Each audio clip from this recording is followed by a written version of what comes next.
Hi అండి అందరికీ. అందరూ ఎలాగున్నారు? అందరూ బాగోవాలి. అందులో మేము కూడా ఉండాలండి. ఈ వీడియో అండి నేను శివరాత్రి పండుగ రోజు తీసిన వీడియోనండి. నాకు టైం సరిగ్గా కుదరక లేట్‌గా అప్‌లోడ్ చేస్తున్నాను. ప్లీజ్ అందరూ ఈ వీడియోని చూసి లైక్ చేస్తారని, అలాగే కామెంట్ చేస్తారని మనస్ఫూర్తిగా కోరుకుంటున్నాను. నేను శివయ్యని ఎలా రెడీ చేశాను, ఎలా డెకరేషన్ చేశాను అనేది ఫుల్ వీడియో ఉంటుందండి. స్కిప్ చేయకుండా ప్లీజ్ చూస్తారని మనస్ఫూర్తిగా ఆశిస్తున్నాను. ఆ శివయ్య కూడా మీ అందరినీ క్షేమంగా చూడాలని మనస్ఫూర్తిగా కోరుకుంటున్నాను. ఇప్పుడైతే వీడియోలోకి వెళ్ళిపోదాము. అది మంచినీళ్ళు స్టీల్ గిన్నె అండి. దానికి మొత్తం అంతా ఆయిల్ అయితే రాసేసుకున్న తర్వాత ఇలాగ బ్లాక్ కలర్ అనేది వేసుకుంటున్నాను. మనకి బ్లాక్ కలర్ బయట దొరికేస్తుందండి. ఒకవేళ దొరకలేకపోతే కనుక మనకి ఇంట్లో బొగ్గులన్నా ఉంటే, లేదంటే బయట కూడా బొగ్గులు అమ్ముతారు కదండి, అవి తెచ్చి మిక్సీలో వేస్తే మెత్తగా పొడుం కింద అయిపోతుంది. ఆ బొగ్గులు కూడా మనం ఇలాగా బ్లాక్ కలర్లోనే ఉంటుంది కాబట్టి వేసుకోవచ్చు. పైన స్టీల్ గిన్నెకి అయితే నేను బయట నుంచి తెచ్చుకున్న కలర్ అయితే సరిపోయిందండి. కింద పళ్ళెం పెట్టాను కదా, దానికైతే కలర్ లేదని నేను బొగ్గులు మిక్సీలో ఆడేసి ఆ బొగ్గులు అనేది వేసానండి. ఇప్పుడు ఇలాగైతే పెట్టుకున్నాను. ఫస్ట్ అయితే పసుపు నీళ్ళతో ఇల్లంతా కడిగేసుకోవాలండి. అంటే మనం ఇల్లు కడిగేటప్పుడు కొంచెం పసుపు వేసి కడుక్కుంటే మంచిది. ఇప్పుడు శివలింగాన్ని పెట్టాను కదండి, అక్కడ మాత్రం పసుపు అంతా రాసుకోవాలి. నేల మీద రాసుకొని ముగ్గు వేసుకొని పసుపు కుంకుమ అక్షంతలు వేసిన తర్వాత నేను శివయ్యని అయితే ఇలా పెట్టడం జరిగింది. బొట్లు కూడా నాకు నామాలు కూడా చాలా అందంగా వచ్చినాయండి. నాకు చాలా బాగా అనిపించింది.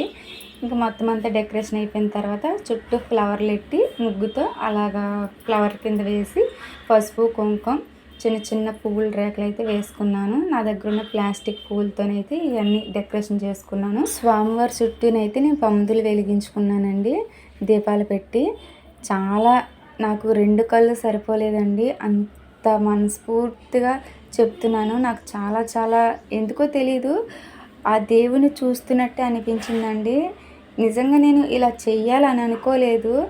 అసలు ఒంట్లో కూడా బాగోలేదండి. చేద్దామా వద్దా అనుకున్నాను. మామూలుగా దండం పెట్టేసుకుందాము అనుకున్నాను. కానీ సాయంత్రం దాకా నేను అనుకోలేదండి. అప్పటికప్పుడు సాయంత్రం సర్లే ఏదైతే అది అయింది చేద్దామని 2 గంటల్లో చేసిన ప్రాసెస్ అండి ఇదంతా. నిజంగా నాకు చాలా బాగా అనిపించింది ఈ వీడియో మాత్రం. నేను చేసేటప్పుడు కాకుండా తర్వాత వీడియో చూస్తేనండి నాకు చాలా బాగా అనిపించింది.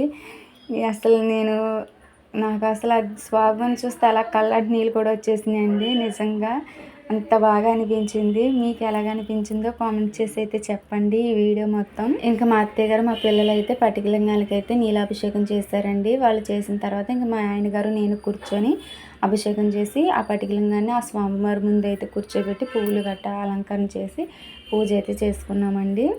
మా ఈశ్వర్కి ఆకలి వేస్తుందండి. పొద్దున్నుంచి తను కూడా నాతో ఏమీ తినలేదు. అందుకనే నా వెనకాల కూర్చొని పులిహోర తింటున్నాడండి.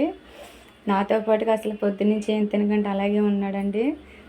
చూసారా స్వామివారు అంత అందంగా కనిపిస్తున్నారో? నాకైతే చాలా అందంగా కనిపిస్తున్నారండి.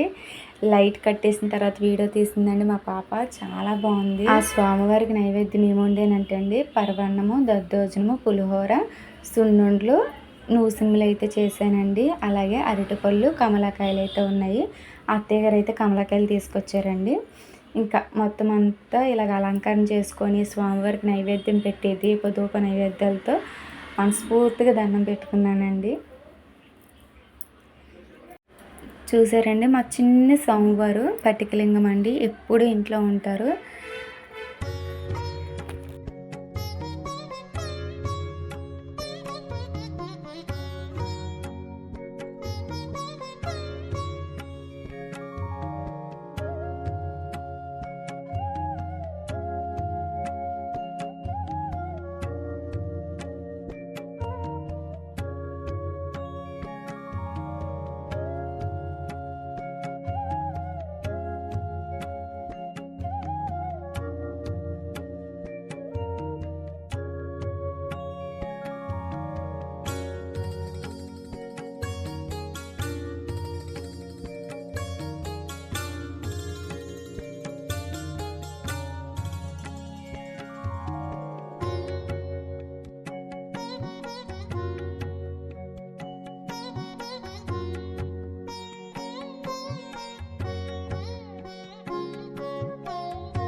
ఈరోజు నేను చేసుకున్న పూజ అయితే ఇలా జరిగిందండి. అందరినీ శివయ్య చల్లగా చూడాలని మనస్ఫూర్తిగా కోరుకుంటున్నానండి.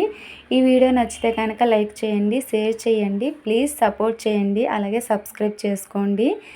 ఎవరైనా మన ఛానల్ కొత్తగా చూస్తే కనుక ప్లీజ్ సబ్స్క్రైబ్ చేసుకొని సపోర్ట్ చేస్తారని మనస్ఫూర్తిగా కోరుకుంటున్నానండి. ఇప్పుడు దాకా సబ్స్క్రైబ్ చేసుకొని సపోర్ట్ చేసిన ప్రతి ఒక్కరికి పేరు పేరున ధన్యవాదాలండి. మరి కొత్త వీడియోతో మీ ముందు ఉంటాను.